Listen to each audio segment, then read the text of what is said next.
जय हिंद साथियों राजस्थान एकीकरण की हमारी सीरीज चल रही थी जिसमें से तीसरे चरण तक हम पढ़ चुके थे और आज हम पढ़ेंगे चौथे चरण से सातवें चरण तक और पूरा प्रयास करेंगे कि आज हम राजस्थान एकीकरण के इस टॉपिक को कंप्लीट कर लें। तो शुरू करते हैं मेरे साथ। मैं नरेंद्र सिंह गौड़ उपनिषद क्लासेस कोटा में आपका स्वागत करता हूँ। देखिए दोस्तों चौथे चरण की हम बात कर रहे हैं। तो चौथे चरण की बात करें तो सबसे पहले इसके नाम की बात कर लें। तो जिसका नाम था चौथे चरण का जो नाम था वृहद राजस्थान था। क्या नाम था? वृहद राजस्थान था। और इसका जो निर्माण हुआ था वो हुआ था 30 मार्च 1949 को। कब हुआ था? 30 मार्च 1949 को। अब इसके नाम को थोड़ा समझ लेते हैं। देखिए दोस्तों, वृहद राजस्थान, वृहद का मतलब होता है बड़ा राजस्थान। तो क्या हो गया? ये बड़ा राजस्थान। तो इस वक्त कुल 14 रियासतें इसमें आ चुकी थी वृहद राजस्थान में। तो इस प्रकार से ये सबसे बड़ा राजस्थान बन चुका था पहले की अपेक्षा। और जो 30 मार्च की तिथि, इसीलिए इन्हें राजस्थान दिवस के रूप में मनाना शुरू कर दिया, क्योंकि अब राजस्थान की अधिकतर बड़ी बड़ी रियासतों का विलय किया जा चुका था और वृहद राजस्थान बनाया जा चुका था। इसलिए 30 मार्च को जो इसका निर्माण किया गया उस तिथि को राजस्थान दिवस के रूप में मनाना प्रारंभ कर दिया गया। अब बात करें इसकी रियासतों की, तो दोस्तों मैंने आपको बताया कि इसमें 14 रियासतें थी। कितनी रियासतें थी? 14 रियासतें। तो 14 रियासतों में से संयुक्त राजस्थान जो इसका तीसरा चरण था, उस चरण की 10 रियासतें तथा 4 नई रियासतें जोड़ी गई थी। 4 जो नई रियासतें जोड़ी गई थी उनका जो विलय किया गया था, इस प्रकार से कुल रियासतें हो गई थी 14। तो 4 तो नई मिली, इसमें 4 रियासतों का विलय हुआ और 10 थी पिछले चरण की जो कि संयुक्त राजस्थान की थी।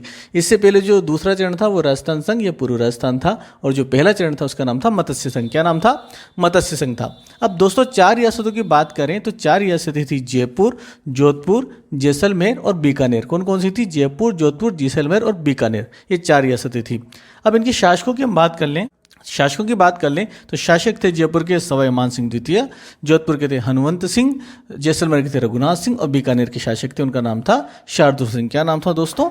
शार्दुल सिंह था। तो इस प्रकार से हमने चारों रियासतों के शासकों को देख लिया और चारों रियासतें हमने यहाँ पर देख ली।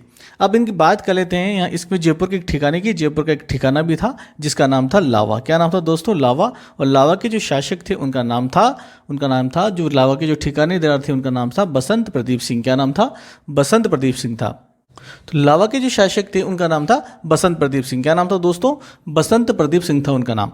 ठीक है दोस्तों, तो अब इनकी शासकों को याद करने का प्रयास करते हैं। देखिए दोस्तों, राजस्थान का जो सबसे बड़ा गवर्नमेंट का जो हॉस्पिटल है, चिकित्सालय है, उसका नाम है SMS हॉस्पिटल। क्या नाम है दोस्तों? SMS hospital. SMS हॉस्पिटल उसका नाम है। तो उनका नाम किसके नाम पर है? सवाई मानसिंह द्वितीय के नाम पर भी उस हॉस्पिटल का नाम रखा गया है। सवाई मानसिंह द्वितीय के नाम पर ही उस हॉस्पिटल का नाम रखा गया है। तो आपको याद कैसे रखना है कि सबसे बड़ा जो हॉस्पिटल है जिनके नाम पर है वही एकीकरण के समय राजस्थान के शासक थे, जयपुर के शासक थे, जयपुर के प्रमुख थे, जयपुर के शासक थे। तो आप इस प्रकार से आप याद रख सकते हैं कि जो सबसे बड़ा हॉस्पिटल राजस्थान का SMS हॉस्पिटल है, SMS हॉस्पिटल जिनके नाम पर रखा गया है, सवाई मानसिंह द्वितीय जिनके नाम पर रखा गया है, वही व्यक्ति राजस्थान एकीकरण के समय जयपुर के शासक थे। कौन थे? जयपुर के शासक थे। अब बात करें इसके ठिकाने की, तो ठिकाना जो लावा था, लावा वर्तमान तो टोंक में आता है पर उससे पहले जयपुर में आता था। एकीकरण के समय लावा जयपुर में आता था और वर्तमान में टोंक में आता है, क्योंकि पहले जयपुर रियासत थी और जयपुर रियासत थी जो जयपुर से तोड़कर टोंक को बनाया गया और टोंक में उस वक्त फिर लावा को मिला दिया गया, तो वर्तमान में क्या टोंक में आता है। ठीक है दोस्तों, अब इसके जो शासक थे, जो ठिकानेदार थे वे लावा के, उनका नाम था बसंत प्रदीप सिंह। अब देखिए दोस्तों, समझते हैं इसको याद करने के लिए। देखो दोस्तों, ज्वालामुखी होता है। क्या होता है दोस्तों? ज्वालामुखी होता है। तो ज्वालामुखी में से इस प्रकार से गरम गरम मटेरियल निकलता है, वह क्या बोलते हैं? उसको लावा बोलते हैं। क्या बोलते हैं? लावा। वो क्या होता है? गरम गरम होता है, उसमें बहुत रोशनी होती है, लाइट होती है, आग होती है। क्या होती है? लाइट होती है, आग होती है। तो क्या कहलाता है? लावा कहलाता है वो। तो यहाँ पर आप देखिए दीप, यहाँ पर क्या शब्द आ रहा है? दीप। तो दीप का अर्थ क्या होता है? ज्योति, प्रकाश। तो यहाँ पर भी उजाला होता है, ज्योति होती है, प्रकाश होता है। ये भी गर्म होता है, ये भी गर्म होता है। तो लावा के जो शासक है, जो ठिकानेदार थे, उनका नाम क्या हो गया? बसंत प्रदीप सिंह। क्या हो गया? बसंत प्रदीप सिंह हो गया। अब बात कर लें हम हनुमंत सिंह। देखिए दोस्तों, जोधपुर के जो शासक थे उनका नाम था हनुमंत सिंह। क्या नाम था? हनुमंत सिंह या हनु सिंह। कहीं कहीं हमें हनुमंत सिंह भी मिलता है। क्या मिलता है? हनुमंत सिंह भी मिलता है। तीनों नाम एक ही व्यक्ति के हैं, अलग अलग व्यक्ति के नाम नहीं है। इसलिए अगर आप हमें कन्फ्यूज होने की जरूरत नहीं है। तीनों में से कोई सा भी नाम है, हनुमंत सिंह आए, हनुमंत सिंह आए या हणुत सिंह आए, तो तीनों व्यक्ति कौन थे? जोधपुर के शासक थे और कहाँ के किस समय थे? राजस्थान के एकीकरण के समय। राजस्थान के एकीकरण के समय हनुवंत सिंह वहाँ के शासक थे। ठीक है दोस्तों, अब याद कैसे करना है? देखो, मुझे याद करने में ज़्यादा दिक्कत नहीं है, क्योंकि मेरा एक फ्रेंड है, उसका नाम जोधराज है और बड़ा हट्टा कट्टा लंबा चौड़ा सा है, तो हम उसे उस प्रकार से मैंने उसको याद कर लिया कि वो जोधराज है, बड़ा हट्टा कट्टा है और हनुमंत सिंह है, तो इस प्रकार से मुझे याद कर लिया। क्योंकि जो हनुमंत जो शब्द है, ये हनुमंत में हनुमान जी का नाम आ रहा है, और हनुमान जी जो बलिष्ठ और बड़े कदकाठी के और बहुत ही हट्टे कट्टे हम उनकी ऐसी छवि हम मानते हैं, तो इस प्रकार से मुझे याद करने में दिक्कत नहीं है कि जो जोधपुर का जो शासक था उसका नाम था हनुवंत सिंह। क्या नाम था? हनुवंत सिंह। अब देखिए दोस्तों, जैसलमेर को कैसे याद रखना है। देखिए दोस्तों, जैसलमेर के जो शासक थे उनका नाम था रघुनाथ। उनके क्या नाम था? रघुनाथ। अब रघुनाथ हम भगवान को बोलते हैं, किसको बोलते हैं? भगवान को बोलते हैं। रघुनाथ जी का मंदिर, तो किसको बोलते हैं? रघुनाथ। किसको बोलते हैं? भगवान को बोलते हैं। तो सब क्या चाहते हैं? हम सबको कैसे होना चाहिए? जैसे भगवान सबके साथ समानता का व्यवहार करते हैं, सबके साथ अच्छा व्यवहार करते हैं, उसी प्रकार में भगवान के समान रहना चाहिए, सबके साथ अच्छा व्यवहार करना चाहिए। ठीक है दोस्तों, तो कैसे याद रखोगे आप कि भगवान के समान रहना चाहिए, अच्छा व्यवहार करना चाहिए, रघु के समान होना चाहिए। ठीक है दोस्तों, अब आगे बात कर लेते हैं बीकानेर के शासक जिनका नाम था शार्दुल सिंह। क्या नाम था? शार्दुल सिंह। अब इसे आप इस तरह से याद रख लें, बीकानेर के शासक का नाम शार्दुल सिंह था, बीशा था। क्या नाम था? बीशा। अब इसको इस तरह से याद रख सकते हैं, बीशा एकीकरण, बीशा एकीकरण, इसे आप इस तरह से याद रख सकते हैं। मैंने भी इसे इस तरह से याद किया था। अब हम एक बार इसकी ट्रिक देख लेते हैं। जो रियासतें थी इनकी एक मैंने ट्रिक बनाई थी। वैसे तो मैंने आपको ये ट्रिक्स पहले वीडियोस में बताई हुई है, आज मैं सारी ट्रिक नहीं बताई, सिर्फ एक ट्रिक आपको बता रहा हूँ यहाँ पर। आपको अगर सारी ट्रिक देखनी, जैसे राज प्रमुख की, राजधानी की, प्रधानमंत्री की, तो आप उस ट्रिक को जाकर वहाँ देख सकते हैं। उस वाली वीडियो लेक्चर में आप प्लेलिस्ट में जाइए, प्लेलिस्ट में आपको राजस्थान एकीकरण मिलेगा, वहाँ पर आप इन सब ट्रिक्स को आप देख सकते हैं। तो अब इसकी ट्रिक क्या थी दोस्तों, जो याद करने की थी, यहाँ जयपुर की जो रियासतों को याद करने की जो ट्रिक थी, वो ट्रिक थी, जैसे ही एकीकरण हुआ जय ने जोधा को बीकानेरी 4 रसगुल्ले खिलाए। जैसे ही एकीकरण हुआ जय ने जोधा को बीकानेरी 4 रसगुल्ले खिलाए। जैसे एकीकरण हुआ जय ने जोधा को बीकानेरी 4 रसगुल्ले खिलाए।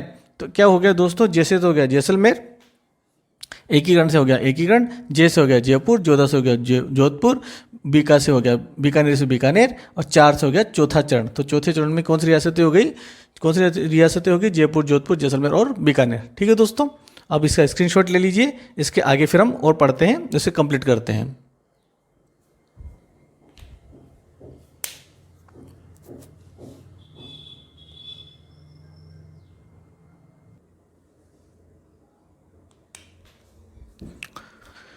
अब दोस्तों प्रशासनिक मंडल की बात कर लेते हैं। जो प्रशासनिक मंडल क्या था उसे हम देख लेते हैं। देखिए, रियासतें और नाम हम देख लिया था, अब बात करें प्रशासनिक मंडल और उद्घाटनकर्ता वगैरह और मंत्रिमंडल की बात करेंगे। तो उद्घाटनकर्ता थे सरदार वल्लभ भाई पटेल। कौन थे? सरदार वल्लभ भाई पटेल। चौथे चरण में सरदार वल्लभ भाई पटेल ने उसका उद्घाटन किया था। उसके बाद में आ जाती है हमारी राजधानी, तो राजधानी जयपुर को बनाया गया। महाराज प्रमुख की बात करें तो महाराज प्रमुख बनाए गए थे यहाँ पर महाराणा भूपाल सिंह, और राज प्रमुख बनाया गया सवाई मान सिंह द्वितीय को, जो जयपुर से थे। उपराज प्रमुख की बात करें तो उपराज प्रमुख थे महाराव भीम सिंह, जो कि कहाँ के थे? कोटा के थे। महाराव भीम सिंह कोटा के, और प्रधानमंत्री थे हीरालाल शास्त्री।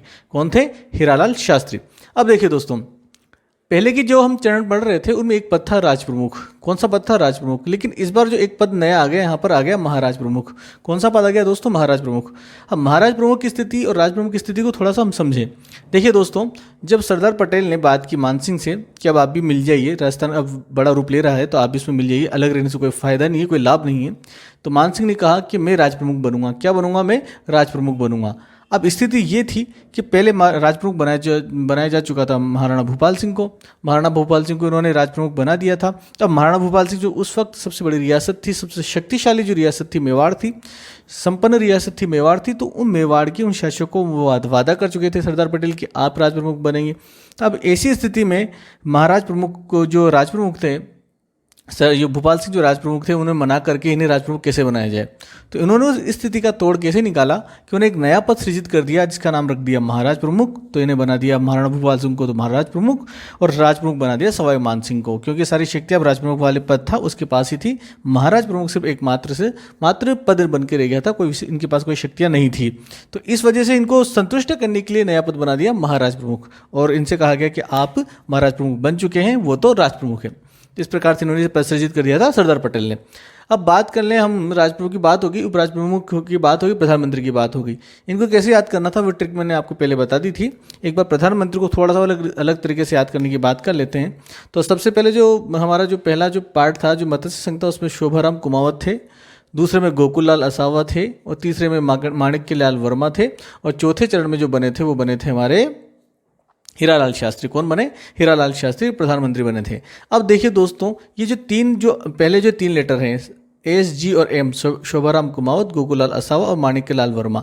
अब इन एस, जी, एम को मैं किसी भी प्रकार से 4 बनाने की कोशिश करूं या जिसको 4 नंबर बनाने की कोशिश करूं तो नहीं बनेगा।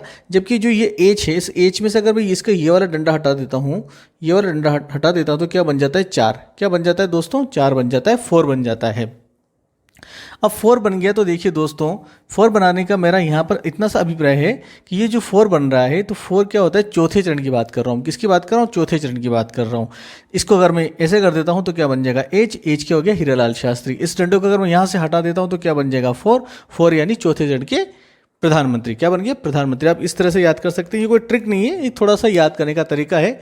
जब थोड़ा हम शब्दों के साथ, डेट के साथ थोड़ा आगे पीछे करके उनके साथ इस तरह से कोई खेलते हैं ना, तो हमें वो चीज़ें याद हो जाती है।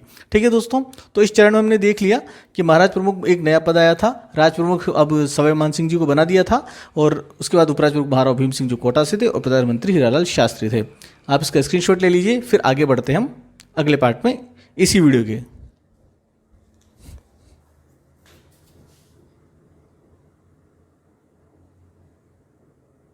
अब दोस्तों चौथे चरण में एक समिति बनाई गई थी जिसका नाम था पी सत्यनारायण समिति। क्या नाम था? पी सत्यनारायण समिति।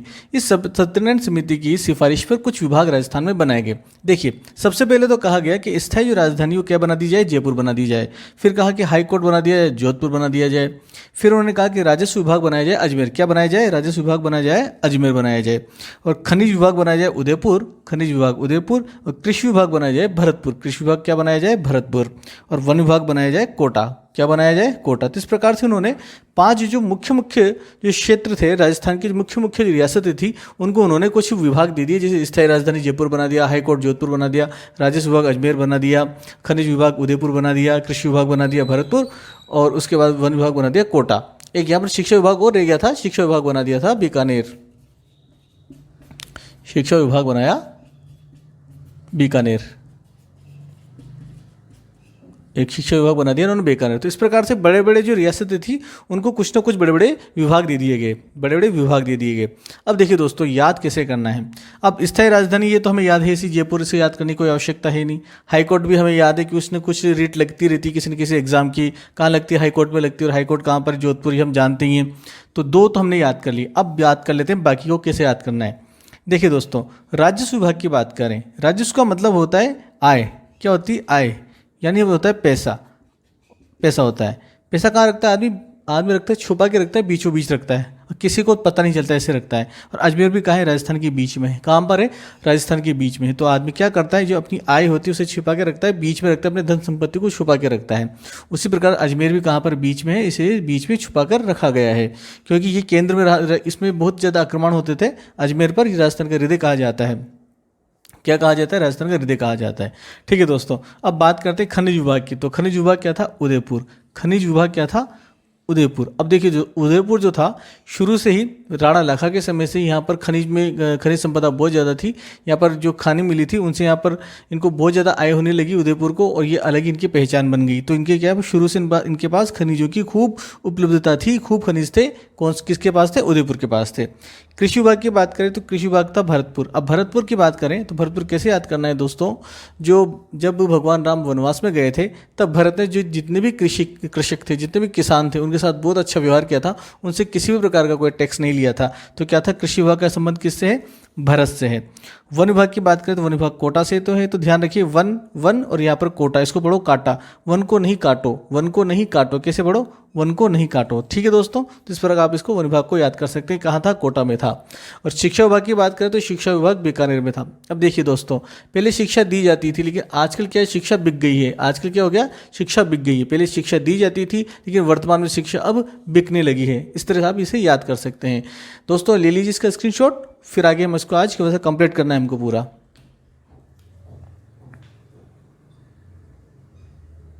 अब दोस्तों बात कर लेते हैं हम पांचवें व छठे चरण की।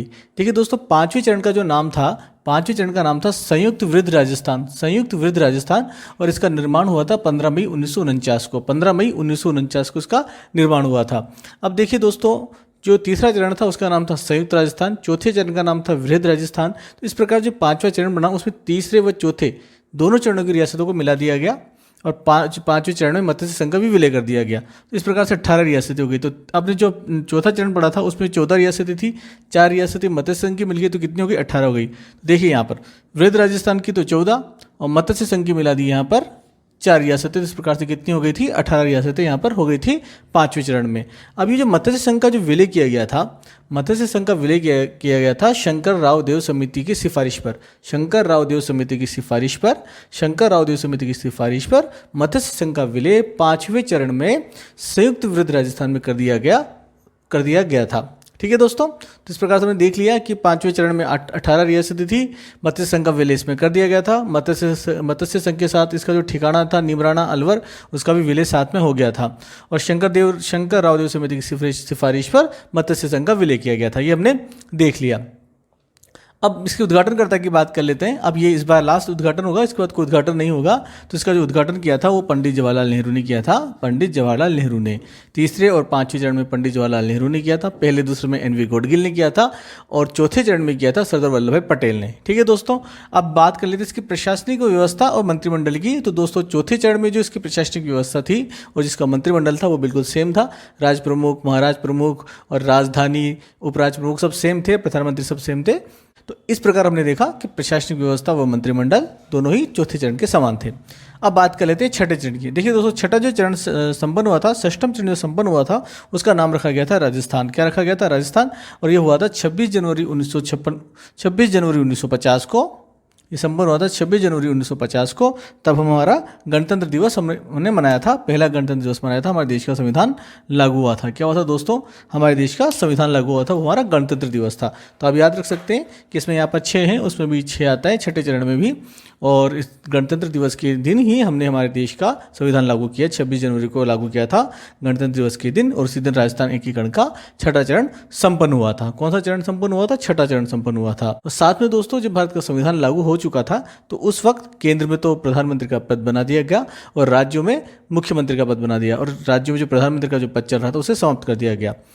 इस प्रकार से राजस्थान के जो मुख्यमंत्री बने वो बने थे हीरालाल शास्त्री, उनके बाद बने थे CS वेंकटाचारी और फिर बने थे जयनारायण व्यास। ये तीनों मनोनीत मुख्यमंत्री थे। इसके बाद में 1952 में, फरवरी 1952 में चुनाव हुए और टीकाराम पालीवाल राज्य के पहले निर्वाचित मुख्यमंत्री बने थे। बाकी की डिटेल मुख्यमंत्री पढ़ेंगे तब करेंगे। ठीक है दोस्तों, तब उसके बारे में बात करेंगे।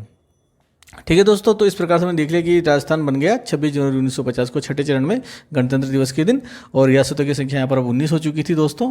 पहले संयुक्त वृद्ध राजस्थान के तो 18, संयुक्त वृद्ध राजस्थान के 18 और सिरोही इसमें जोड़ दिया गया, जो सिरोही का विलय कर दिया गया। इस प्रकार से यहाँ पर रियासतों की संख्या 19 हो गई थी। लेकिन साथ में जिसमें सिरोही की जो 2 तहसीलें थी, आबू व देलवाड़ा, इनको छोड़ दिया गया था। इनके संबंध में थोड़ा विवाद चल रहा था क्योंकि इन्हें महाराष्ट्र में शामिल करना चाह रहे थे, लेकिन ये राजस्थान में इनको शामिल किया जाना था, तो इस वक्त उनको छोड़ दिया गया था। और सिरोही का जो, इस प्रकार से सिरोही का जो विलय हुआ 2 चरणों में हुआ, छठे व सातवें चरण में हुआ। अभी आगे हम बात करेंगे क्योंकि जो आबू व देलवाड़ा है इनका विलय 7वें चरण में होगा। इस प्रकार से छठे व सातवें 2 चरणों में सिरोही का विलय हुआ। ठीक है दोस्तों, ये हमने देख लिया।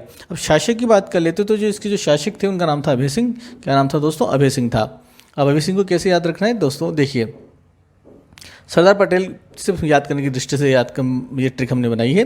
सरदार पटेल अभय सिंह के पास गए, उनसे कहा कि आप राजस्थान में मिल जाइए, बाकी 18 रियासतें मिल चुकी है, सिरोही को भी मिला दीजिए। तो उन्होंने मना कर दिया कि नहीं, हमें किसी से डर नहीं है, हमें किसी से भय नहीं, हम अभय हैं, हमें किसी से डर नहीं है, हम अभय हैं, चाहे आप हमारा सिर भी काट दो फिर भी हम शामिल नहीं होंगे, हम अभय हैं, हमें किसी का डर नहीं है।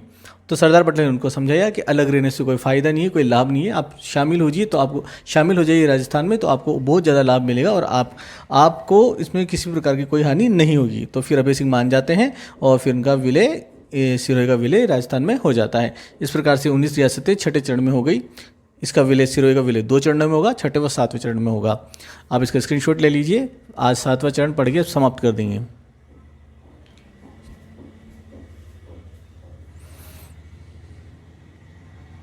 अब दोस्तों बात कर लेते हैं हम 7वें चरण की। देखिए दोस्तों, 7वें चरण में नाम हो गया था पुनर्गठित राजस्थान, क्योंकि अब राजस्थान का पुनर्गठन किया गया था इसलिए इसे पुनर्गठित राजस्थान कहा गया। और अब की वर्तमान जो स्वरूप है राजस्थान का वह 1 नवंबर 1956 को आ गया था, और ये स्वरूप 7वें चरण में आया था, इसलिए वर्तमान राजस्थान भी इसे कहा गया। अब तिथि की बात करें, डेट की बात करें, तो डेट थी दोस्तों 1 नवंबर 1956। 1 नवंबर 1956 को राजस्थान एकीकरण का 7वां चरण संपन्न हुआ। कौन सा चरण संपन्न हुआ? 7वां चरण संपन्न हुआ। अब दोस्तों उस समय एक पुनर्गठन आयोग था, राज्य पुनर्गठन आयोग। इसके जो अध्यक्ष थे फजल अली थे, और फजल अली इसके अध्यक्ष थे, और उसको फजल अली समिति भी कहा जाता था। फजल अली समिति की सिफारिश पर कुछ विलय किए गए, कुछ स्थानों को छोड़ा गया, मध्य प्रदेश को दिया गया। उसके संबंध में अब बात कर लेते हैं। देखिए, विलय करने वाले स्थानों की बात करें तो जो छठे चरण में सिरोही की जो तहसीलें थी आबू व देलवाड़, उन्हें छोड़ दिया गया था। अब उन्हें वर्तमान में इस 1 नवंबर 1956 को मिला दिया गया था राजस्थान के अंतर्गत। और अजमेर मेरवाड़ा, जिसकी बात हमने अभी तक नहीं की थी, स्टार्टिंग में की थी, अब उसे भी उस केंद्र शासित प्रदेश को भी मिला दिया गया था राजस्थान में। और अजमेर को बना दिया गया था राजस्थान का 26वां जिला। उससे पहले छठे चरण तक 25 जिले बन चुके थे। और मध्य प्रदेश के जो मंदसौर जो क्षेत्र था, मंदसौर क्षेत्र के जिले के सुनील टप्पा को भी राजस्थान में मिला दिया गया। मध्य प्रदेश के मंदसौर जिले के सुनील टप्पा को भी राजस्थान में मिला दिया गया था। मध्य प्रदेश में विलय किया गया था झालावाड़ के सिरोंज क्षेत्र का। झालावाड़ के सिरोंज क्षेत्र का विलय किया गया मध्य प्रदेश में। तो देखिए दोस्तों, मध्य प्रदेश को से तो लिया हमने सुनील टप्पा, और मध्य प्रदेश को दिया हमने सिरोंज क्षेत्र झालावाड़ का। मध्य प्रदेश से तो मंदसौर का सुनील टप्पा लिया था, और हमने मध्य प्रदेश को दिया झालावाड़ का सिरोंज क्षेत्र। कौन सा क्षेत्र दिया? सिरोंज क्षेत्र। तो इस प्रकार से यहाँ पर विलय हो गया, कुछ क्षेत्र हमने छोड़ दिया था। और फिर संविधान का 7वां संशोधन हुआ दोस्तों। 7वां संशोधन हुआ 1956 में। उसके द्वारा क्या क्या व्यवस्थाएं की गई, एक बार उन्हें देख लेते हैं। देखिए दोस्तों, राज्यों की ABC श्रेणी तो से समाप्त कर दिया गया। जो राजस्थान की राज्यों में जो बांट रखा था पहले अंग्रेजों के समय ABC श्रेणी, उस श्रेणी को समाप्त कर दिया गया। राजप्रमुख के स्थान पर राजप्रमुख का जो पद था उसे समाप्त कर दिया गया, और उसके स्थान पर एक नया पद सृजित किया गया, वो कहलाया राज्यपाल। क्या कहलाया? राज्यपाल।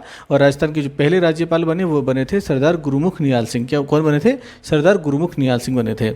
और इस वक्त जो 7वां चरण था, इस समय राजस्थान के जो मुख्यमंत्री थे वो थे मोहनलाल सुखाड़िया, जिनका सबसे अधिक कार्यकाल रहा। राजस्थान में 4 बार मुख्यमंत्री बने, और उनका जो कार्यकाल था 17 वर्ष का था। लगातार 17 वर्ष उनका कार्यकाल रहा था। तो इस प्रकार से हमने देख लिया यहाँ पर कि मुख्यमंत्री तो मोहनलाल सुखाड़िया थे, और अब यहाँ पर जो राज्यपाल बन चुके थे उनका नाम था सरदार गुरुमुख निहाल सिंह। कौन थे? सरदार गुरुमुख निहाल सिंह। और छठे चरण तक 25 जिले थे, और 7वें चरण में 26वां जिला अजमेर को बना दिया गया था। इस प्रकार से हमने 7वें चरण को समझ लिया। हमारे 7वें चरण कंप्लीट हो चुके हैं। कुछ उसके बाद में जो वर्तमान में 33 जिले, उनको और देख लेते हैं। कौन सा जिला कब बना था उसको भी देखना जरूरी है। तो अभी हम एक बार इसका स्क्रीनशॉट लीजिए आप, फिर मैं आपको जिले बता देता हूँ। फिर इसी के साथ हमारा एकीकरण का टॉपिक समाप्त हो जाएगा।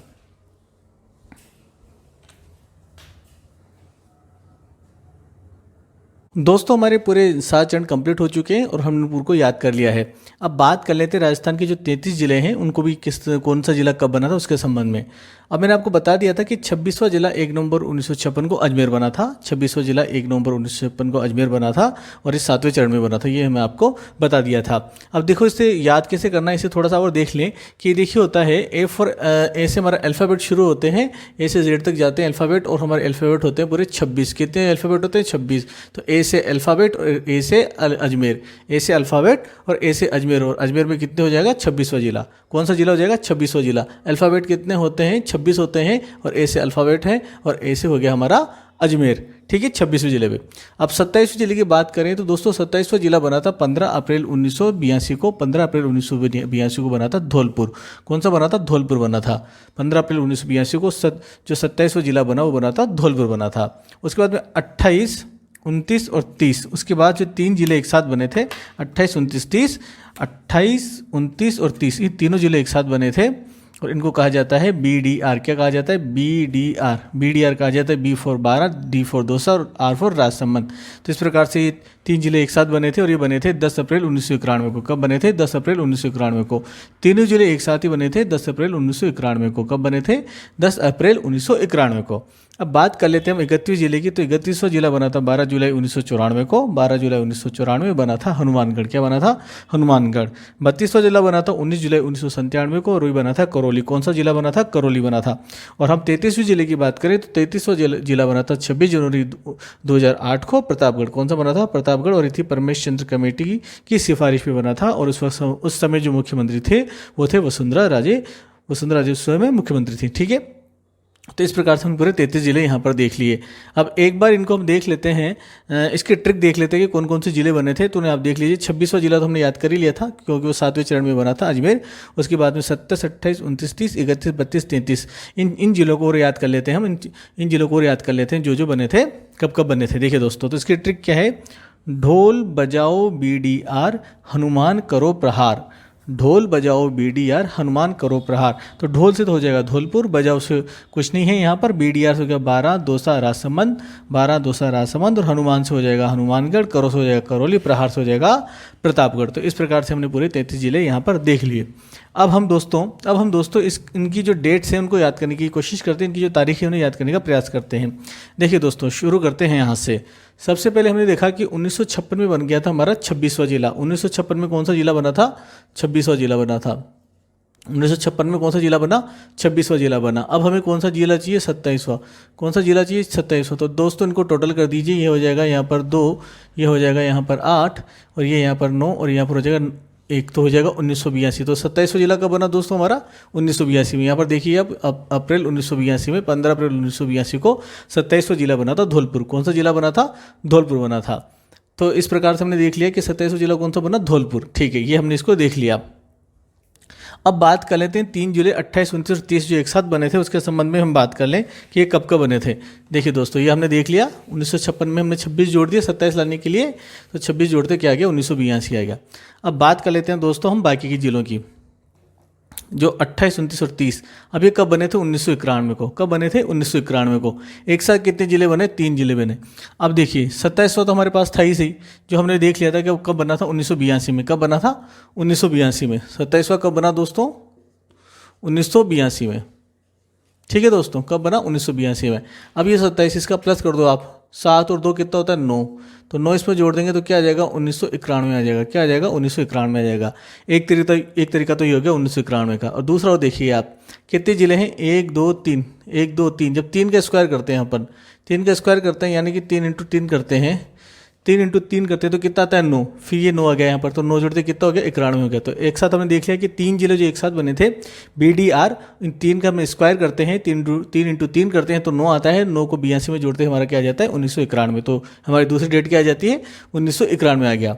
अब हम बात करें इसकी 31वीं जिले की, जो बना था 12 जुलाई 1994 को। 12 जुलाई 1994 को बना था। तो उसे कैसे याद करना है, देखिए दोस्तों, हमने क्या किया था, 3 स्क्वायर किया था, 3 का स्क्वायर किया था, कितने 3 थे यहाँ पर, 3 इंटू 3। तो अब पहले एक 3 ले लेते हैं हम यहाँ पर, तो इसमें एक 3 जोड़ते क्या हो जाएगा, 1994। क्या आ जाएगा, 1994। तो 1994 आते हमारा कौन सा जिला आ गया, 31वां जिला आ गया। कौन सा जिला आ गया, 31वां जिला आ गया। अब एक 3 तो हमने ले लिया, दूसरा 3 बचा हमारे पास। कौन सा 3 बचा, दूसरा 3। फिर दूसरे 3 को इसमें जोड़ देंगे हम, तो इसको जोड़ते इसमें क्या आ जाएगा, 1997 आ जाएगा। क्या आ जाएगा, 97 आ जाएगा। तो फिर हमारा जिला कौन सा आ गया, अब दोस्तों यहाँ पर आ गया हमारा 32वां जिला। यह आ गया हमारा 32वां जिला 1997 में। कौन सा जिला आ गया दोस्तों, 32वां जिला आ गया 1997 में। ये हमने यहाँ तक देख ली, पूरे 32 जिले तक। दोबारा देख लेते हैं कि हमारे पास 1956 में जो जिला था, 1956 में हमारे पास 26वां जिला था अजमेर। 27वां लाने के लिए क्या गया था, हमने इसमें 26 जोड़ दिए थे, तो यहाँ आ गया था हमारा 1982 आ गया था हमारा। क्या आ गया था दोस्तों, 1982 आ गया था। फिर हम उसके बाद में 28, 29, 30 जिले को जोड़ने में 3 जिले एक साथ जोड़े थे, तो 3 का स्क्वायर कर दिया, 3 इंटू 3 कर दिया, तो हमारा आ गया था 1991। तो 3 का स्क्वायर 9 आते हैं, हमने जोड़ दिया 82 में 9, तो आ गया 1991 में। तो अब हमारे पास 2 3 थे, 3 इंटू 3 के 2 3 थे, तो एक 3 हमने इसमें 91 में जोड़ा, फिर आ गया 1994। फिर हमारा दूसरा 3 बचा जिसको हमने 94 में जोड़ा, तो 1997 में आ गया। तो इस प्रकार से हमारे पूरे 32 जिले हो जाते हैं। अब 33वें जिले को कैसे याद करना है, प्रतापगढ़ को। देखिए दोस्तों, परमेश चंद्र कमेटी की सिफारिश पे जो बना था, कौन सा जिला बना था दोस्तों, 33वां जिला बना था। कौन सा जिला बना था दोस्तों, 33वां जिला बना था। अब ये जो 33 है, इसमें से इस 3 को हमने घुमा दिया, इस 3 को ऐसे घुमा दिया, ऐसे घुमाते क्या हो गया, ये यह दोनों को पास लेके आए, तो क्या बन गया 8। तो क्या हो गया दोस्तों, 2008 में हमारा 33वां जिला बना था। क्या बना था, 33वां जिला बना था। एक बार वो देख लीजिए दोस्तों।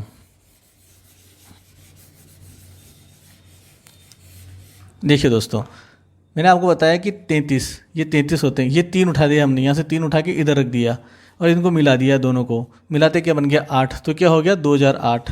तो 33वां जिला कब बना था हमारा? 2008 में बना था। तो इस प्रकार से पूरे 33 जिले की हमने सन देख ली कौन कौन से कब कब बने थे।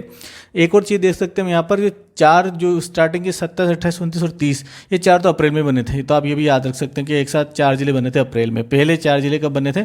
अप्रैल में। फिर 2 जिले बने जुलाई में। कब बने? जुलाई में। 2 जिले बने जुलाई में। और जनवरी में बना था 26 जनवरी को, गणतंत्र दिवस के दिन ठाठ थे हमारे। और 2008 में बन गया, सबके हो गए ठाठ, प्रतापगढ़ में हो गए ठाठ और 2008। तो इस प्रकार से क्या हो गया, 26 जो हमारा 33वां जिला बन गया था 26 जनवरी 2008 को। तो कुल हमने यहाँ पर देख लिए। एक और देख सकते हैं आप, ये 12 है और चरण कितने थे हमारे? 7। तो 7वां चरण, जो एक चरण कितने थे? 7। तो 7 चरण, 7वां महीना कौन सा था? जुलाई।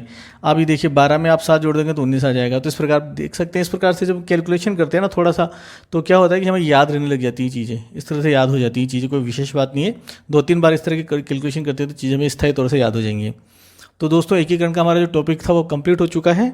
हमने पहले एकीकरण से लेकर 7वें चरण तक, पहले चरण से 7वें चरण तक पूरा पढ़ लिया है, इसमें कुछ भी नहीं छोड़ा है।